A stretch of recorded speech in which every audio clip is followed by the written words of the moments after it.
দিয়েছে। সবাই বলছে বিএনপি করতেছে, আমি বলছি বিএনপিও করে না, আওয়ামী লীগও করে না, বাংলাদেশের বাংলাদেশিরা করে অপরাধ।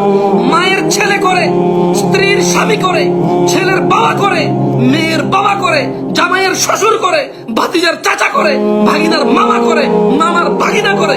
এই দেশে আমরা বাংলাদেশিরা অপরাধী, কোন দল অপরাধী না। দেশে এই মানুষগুলো দল করে, এই অপরাধী মানুষগুলো কেউ আওয়ামী লীগ করে, কেউ বিএনপি করে, কেউ জাতীয় পার্টি করবে, কেউ এনসিপি করবে, কেউ ওই নাগরিক পার্টি নতুন করে একটা পার্টি হয়েছে এটা করবে।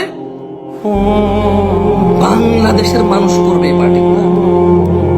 এরপর দোষ দেবে বিএনপি, দোষ দেবে আওয়ামী লীগ, দোষ দেবে এনসিপি, দোষ দেবে জাতীয় পার্টি, দোষ দেবে জামাত ইসলাম, দোষ দেবে হেফাজত ইসলাম।